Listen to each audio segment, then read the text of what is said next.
Electronic media సోదరులకి నా యొక్క నమస్కారాలు తెలియజేసుకుంటూ, అసెంబ్లీ చరిత్రలో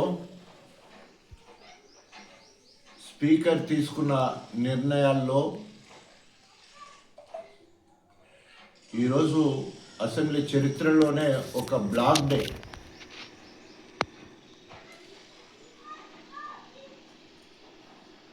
అందరు అనుకున్నట్టు కడియం శ్రేణికి క్లీన్ చిట్ ఇస్తూ తీర్పు వెలువడింది అన్నట్టు చూస్తూ ఉన్నాం. ఇది క్లీన్ కాకుండా ఇది బ్లాక్.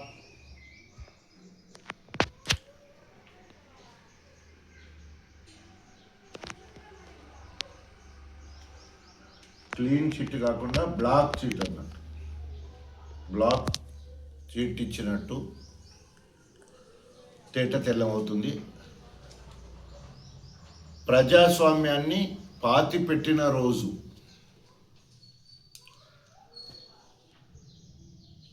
రాజ్యాంగ పరిధిలో ఉన్న స్పీకరు రాజ్యాంగానికి తూట్లు పొడిచిన రోజు.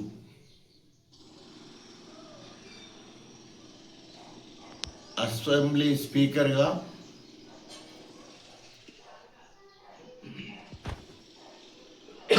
ప్రసాద్ కుమార్ చరిత్ర ఈనుడుగా మిగిలిపోతాడు.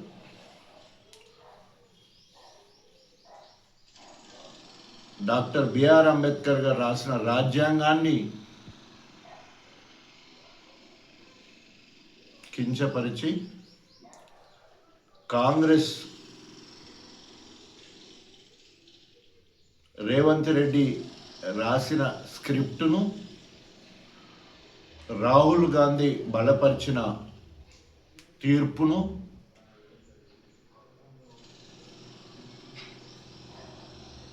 చదవడం మాత్రమే చేసిన స్పీకర్ గారు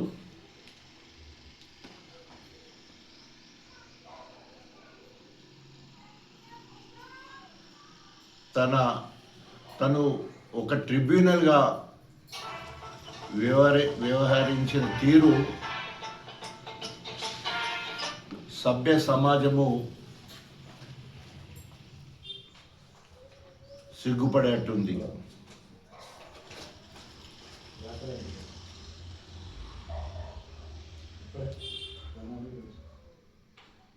కడియం శ్రేణి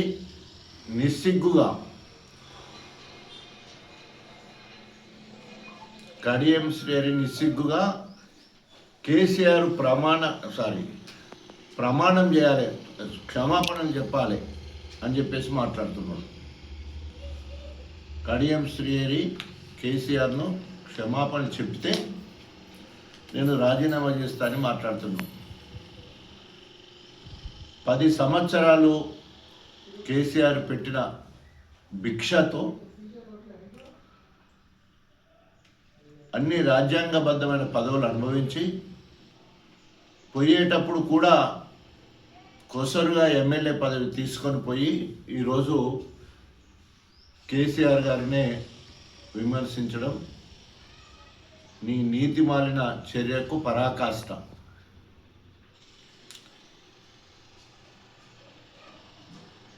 రాజ్యాంగంలో వెసులుబాటు ఉంది. 2/3 ప్రజాప్రతినిధులు, ఎమ్మెల్యేలు కానీ, ఎమ్మెల్సీలు కానీ, ఎంపీలు కానీ 2/3 ఒక టీమ్గా ఏర్పడి వారి నియోజకవర్గ ప్రయోజనాల కోసం కానీ, ప్రాంత ప్రయోజనాల కోసం కానీ, రాష్ట్ర ప్రయోజనాల కోసం కానీ వారు అధికార పార్టీలో విలీనమయ్యటానికి వెసులుబాటు వాజ్పేయి ప్రభుత్వము కల్పించడం జరిగింది. 1985లో రాజీవ్ గాంధీ గారు ఏసీ సేన్ అనే న్యాయ శాఖ మంత్రి, కేంద్ర మంత్రితోటి ఫిరాయింపుల చట్టాన్ని తీసుకొచ్చి వెంటనే తేల్చండి అని చెప్పేసి తీసుకురావడం జరిగింది. వెంటనే తేల్చండి. పార్టీ ఫిరాయించిన వాళ్ళు 5 సంవత్సరాల పుణ్యకాలం పూర్తయ్యే వరకు వాళ్ళ పదవి అట్లే ఉంటుంది. జిల్లా కోర్టు, హైకోర్టు, సుప్రీంకోర్టు వరకు 5 సంవత్సరాలు అయిపోతుందనే ఉద్దేశంతో చట్టాన్ని తీసుకురావడం జరిగింది. అప్పుడు 10% ప్రజాప్రతినిధులు పార్టీ మారితే సరిపోయేది ఉండే. దాన్ని ఇంకొంచెం కటువుగా ఉండాలనే ఉద్దేశంతో వాజ్పేయి ప్రభుత్వంలో, కేంద్ర ప్రభుత్వంలో ప్రధానమంత్రిగా చట్ట సవరణ చేసి 2/3 ప్రజాప్రతినిధులు కనుక పార్టీ మారేది ఉంటే వారికి ఫిరాయింపుల చట్టం వర్తించదు. ఈ మాత్రము ఇంకిత జ్ఞానం లేకుండా కడియం శ్రేణి మాటి మాటికి కేసీఆర్ 38 మందిని ఎమ్మెల్సీలను, ఎమ్మెల్యేలను చేర్చుకోలేదా అని మాట్లాడడం ఆయన అజ్ఞానానికి నిదర్శనం. సబితా ఇంద్రారెడ్డి కావచ్చు, శ్రీనివాస్ యాదవ్ కావచ్చు, మంత్రి పదవి ఇచ్చిన తర్వాత 6 నెలల్లో వారు మిగతా వాళ్ళందరూ వస్తే సరిపోద్ది. ఎందుకంటే మనకు ఉదాహరణకి హరీష్ రావు గారిని ఇదే కాంగ్రెస్ ప్రభుత్వము క్రీడాశాఖ మంత్రిగా ఉండి 6 నెలల తర్వాత ఎలక్షన్లు పోవడం జరిగింది. సో ఎప్పుడైనా 6 నెలలు ఎలక్షన్ల పరిపాటి, ఎమ్మెల్యే ఎలక్షన్ల మధ్యలో కూడా 6 నెలలు మరి దేశం మొత్తంలో ఎలక్షన్లు జరుగుతాయి. సో ఆ రకంగా రాజ్యాంగంలో ఉన్న వెసులుబాటును వినియోగించుకొని కేసీఆర్ గారు బలమైన పార్టీ ఉండి మంచి పాలన అందిస్తుంటే ఆకర్షితులై ఆ రోజు రావడం జరిగింది. కేసీఆర్ ఎవరింటికి పోయి కండువా వేయలే. వారి పూర్తి సమయం అయిపోయే వరకు ఎక్కడ కూడా పార్టీలో చేర్చుకున్నట్టు ఎవరికి కూడా కండువలు కప్పి పార్టీలోకి ఆహ్వానించలేదు.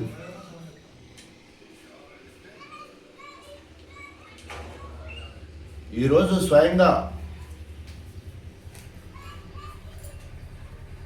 దీపాదాస్ మున్షి ఇన్ఛార్జ్ తెలంగాణ కడియం శ్రేయర్ ఇంటికి పోయి పార్టీలోకి ఆహ్వానిస్తే రేవంత్ రెడ్డి గారి సమక్షంలో కండువా కప్పుకొని పార్టీలో జాయిన్ అయిండు కడియం శ్రేయర్ గారు.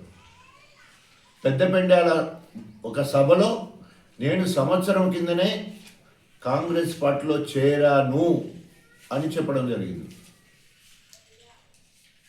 ఇంకో దగ్గర అభివృద్ధి కోసమే కాంగ్రెస్ పోయిందని చెప్పడం జరిగింది. ఇంకో దగ్గర నేను అభివృద్ధి కోసమే కాంగ్రెస్తో కలిసి పనిచేస్తున్నా అని చెప్పడం జరిగింది. మరో దగ్గర నేను ఏడుండాల్లో గానే ఉన్నానని చెప్పడం జరిగింది. ఇంకా గట్టిగా అడిగితే నేను ఏ పార్టీలో ఉన్నో స్పీకర్ చెప్తానని కూడా చెప్పడం జరిగింది. ఇవాళ అదే స్పీకర్ చెప్తా ఉన్నాడు, కడియం శ్రేణి పార్టీ ఫిరాయించలేదు, కడియం శ్రేణి బీఆర్ఎస్ పార్టీలోనే ఉన్నాడు అని చెప్తా ఉన్నాడు. కడియం శ్రేణి నేను సవాలు విసురుతున్నా. మొన్న అంబేద్కర్ గారి సాక్షిగా నువ్వు ఏ పార్టీలో ఉన్నావో చెప్పు అని చెప్పినాం. ఈరోజు ఏమంటున్నా, నువ్వు నిజంగానే బీఆర్ఎస్ పార్టీ ఎమ్మెల్యే అయితే, నీకు దమ్ము ధైర్యం ఉంటే, నీకు ఏమాత్రమో సిగ్గు శరమేమన్నా ఉంటే బీఆర్ఎస్ కండువా కప్పుకొని గణపురం నియోజకవర్గంలో అడుగుపెట్టు. ఆ సమాచారం నియోజకవర్గ ఇన్ఛార్జిగా నాకు చెప్పు. నేను 1000 మందితో 1000 కండువలతో నీకు స్వాగతం పలుకుతాం.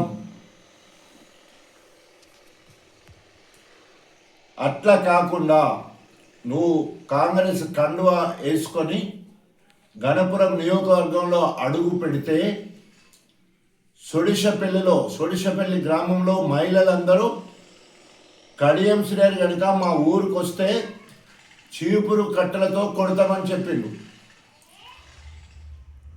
నువ్వు కాంగ్రెస్ కండువా కప్పుకొని గణపురానికి వస్తే సొడిషపల్లిలో మహిళలు అన్నదే ఈరోజు నియోజకవర్గ స్థాయిలో చేయవలసి వస్తుందని హెచ్చరిస్తూ ఉన్నాం. చీపుర్లతో స్వాగతం పలుకుతాం.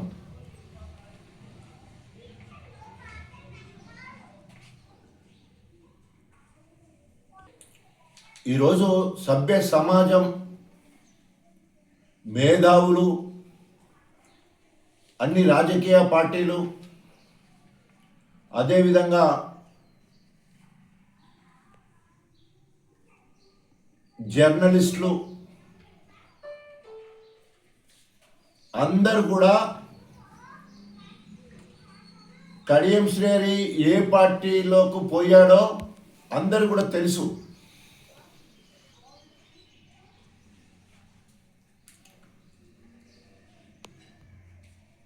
ఎన్నిసార్లు చెప్పినా కూడా ఈ సామెత గుర్తొచ్చేటట్టుంది. తాళి కట్టించుకున్నదేమో బీఆర్ఎస్ పార్టీతో, కాపురము చేస్తున్నది కాంగ్రెస్తో, నేను మాత్రం నంగనాసి నాకేం తెలియదు అన్నట్టు పిల్లి పాలు తాగుతూ కళ్ళు మూసుకొని నన్ను ఎవ్వరు చూస్తలేదన్నట్టు ఈరోజు కడియం శ్రేణి ప్రవర్తన ఉన్నది. టాల్మెనిగా ఆయన అనుభవాన్ని రంగరించి ఏ రకంగా కుట్రలు కుతంత్రాలు చేయొచ్చో, ఏ రకంగా ప్రజలను మభ్యపెట్టొచ్చో,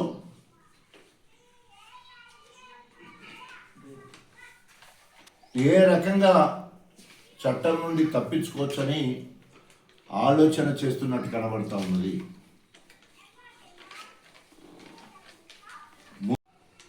తీర్పుతో అయిపోలే.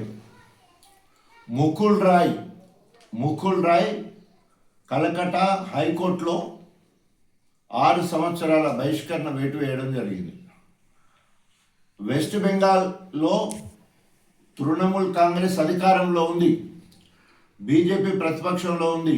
బీజేపీకి సంబంధించిన ఒక ఎమ్మెల్యేను తృణమూల్ కాంగ్రెస్ తీసుకుంటే అక్కడ కూడా స్పీకరు అనర్హత వేటు వేయకుంటే కోర్టుకు పోతే ఫస్ట్ సిట్టింగ్లోనే ఆయన మీద అనర్హత వేటు వేయడం జరిగింది. 6 సంవత్సరాల వరకు బహిష్కరణ వేటు కూడా వేయడం జరిగింది. ఇట్లా డజన్ల కొద్ది గతంలో తీర్పులు ఉన్నాయి. కాలయాపన జరుగుతుంది కావచ్చు కోర్టులో. చాలా దిక్కులో ఆఖరి 9 నెలల్లో కూడా మునుగోడు లాంటి దగ్గర ఎలక్షన్లు జరిగినాయి.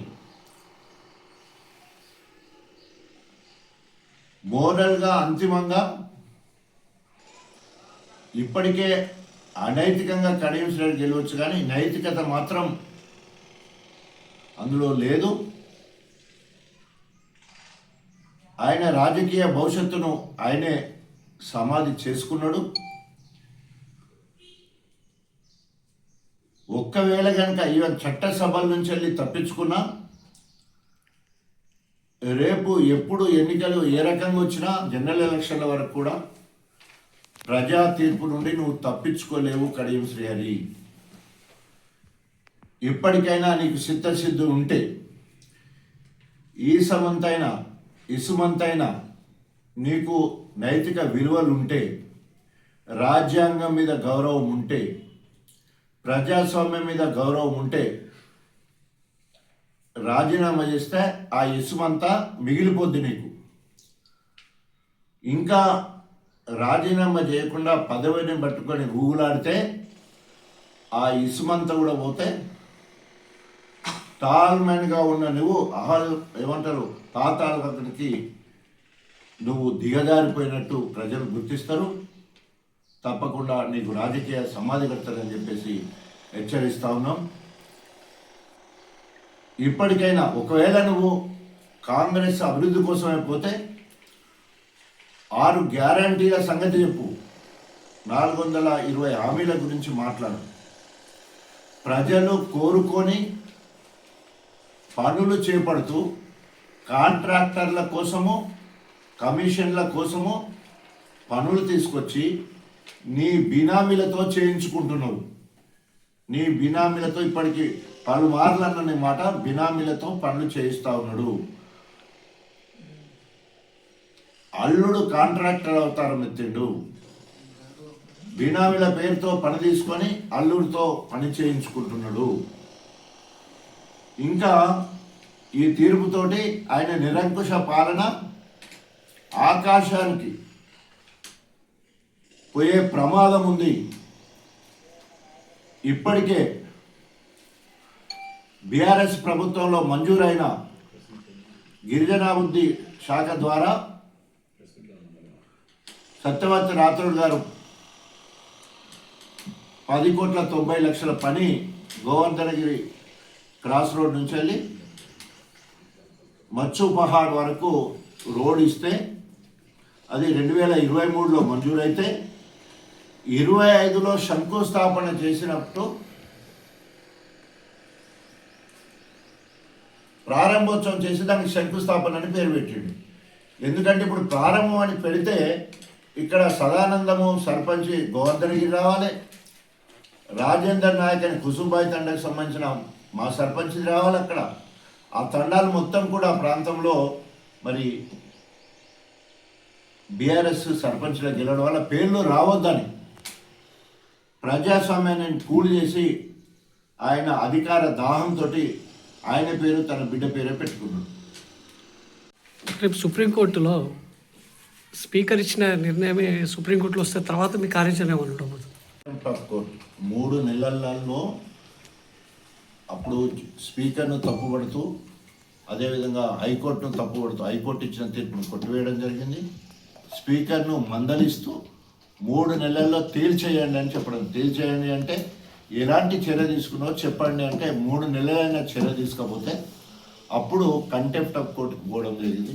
మళ్ళీ 3 వారాలు టైం ఇవ్వడం జరిగింది. ఆ 3 వారాలు కాకపోతే 1 వారం రోజులు టైం ఇవ్వడం జరిగింది. దాంట్లో ఈరోజు అందుకనే ఇవాళ ఈ తీర్పు వచ్చింది కాబట్టి సో దీన్ని బట్టి రేపు సుప్రీంకోర్టులో ఏమీ పెద్దగా అయితానికి ఏం లేదు. మళ్ళీ తప్పకుండా కేసీఆర్ గారి ఆదేశం మేరకు మళ్ళీ హైకోర్టులో మరి పిటిషన్ ఇస్తానికి అవకాశం ఉంటుంది.